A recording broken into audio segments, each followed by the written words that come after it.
യഥാർത്ഥ മകുളിയുടെ കഥയിലേക്കാണ് നമ്മൾ പോകുന്നത്. 1867 ഫെബ്രുവരിയിൽ ഉത്തർപ്രദേശിലെ കാടുകളിലേക്ക് ഇറങ്ങിയ വേട്ടക്കാർ ഒരു വിചിത്രമായ ഒരു കാഴ്ച കണ്ടു. ചെന്നായ്ക്കൂട്ടത്തിൽ ഒരു വിചിത്ര രൂപമുള്ള ഒരു ജീവിയെ കണ്ടു. കൂടുതൽ നിരീക്ഷിച്ചപ്പോൾ ചെന്നായ്ക്കളുടെ പോലെയുള്ള പ്രവർത്തികളാണ് ആ വിചിത്ര രൂപം ചെയ്യുന്നതെന്ന് മനസ്സിലായി. കൈകാലുകൾ നിലത്തൂന്നിയിട്ടാണ് അവരോട് ആ ജീവി കളിച്ചുകൊണ്ടിരുന്നത്. കൂടുതൽ നിരീക്ഷണത്തിന് ശേഷം അവർക്ക് മനസ്സിലായി ആ വിചിത്ര രൂപം മനുഷ്യബാലനാണെന്ന്. ഏകദേശം 6 വയസ്സ് തോന്നിക്കുന്ന ബാലനെ എങ്ങനെയും ചെന്നായ്ക്കൂട്ടത്തിൽ നിന്നും രക്ഷിക്കുവാൻ വേട്ടക്കാർ തീരുമാനിച്ചു.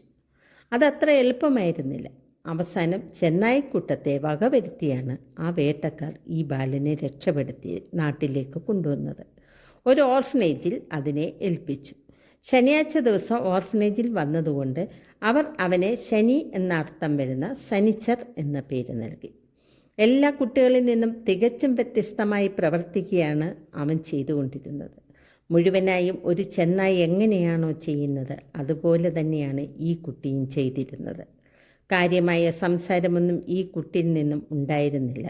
ചെന്നായിയുടേത് പോലത്തെ ശബ്ദങ്ങൾ മാത്രമേ വന്നിരുന്നുള്ളൂ. കുറച്ചു കാലം കഴിഞ്ഞിട്ടും കുട്ടിക്ക് മാറ്റമൊന്നും സംഭവിച്ചില്ല. 4 കാലിൽ നടക്കുക, ശബ്ദങ്ങൾ ചെന്നായിയുടേതുപോലെ. ഈ കുട്ടിയെ സാധാരണ നിലയിലേക്ക് കൊണ്ടുവരാൻ ഓർഫനേജുകാർ ഒത്തിരി ശ്രമിച്ചു. വസ്ത്രങ്ങൾ കൊടുത്താൽ കീർക്കളയുമായിരുന്നു. ഭക്ഷണം കൊടുക്കുമ്പോൾ പച്ചമാംസം തിന്നാനായിരുന്നു അവനിഷ്ടം. ആളുകളുമായി കൂടുതൽ അടുപ്പമോ ഇടപഴകലോ അവനില്ലായിരുന്നു.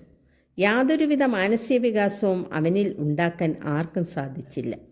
അവൻ്റെ മാനസിക വികസനത്തിന് വേണ്ടി പല കാര്യങ്ങളും നടത്തിക്കൊണ്ടിരിക്കുന്നതിനിടയിൽ യാദൃച്ഛികമായി പുകയില നൽകിയപ്പോൾ അവന് പുകവലി എന്ന ശീലം ഇഷ്ടപ്പെടുകയും അത് തുടർന്നു കൊണ്ടുപോവുകയും അതിനഡിക്റ്റായി മാറുകയും ചെയ്തു. ഈ പുകവലി ശീലം ഗുരുതരമായ പ്രശ്നത്തിലേക്ക് വരുമെന്ന് ആരും വിചാരിച്ചിരുന്നില്ല. 1895 സനിച്ചർ ക്ഷയരോഗം ബാധിച്ച് മരിച്ചു. 1920 വെസ്റ്റ് ബംഗാളിലെ മിഡ്നാപൂരിൽ 2 കുട്ടികളെ ചെന്നായിയോടൊപ്പം കാട്ടിൽ കണ്ടെത്തിയിരുന്നു.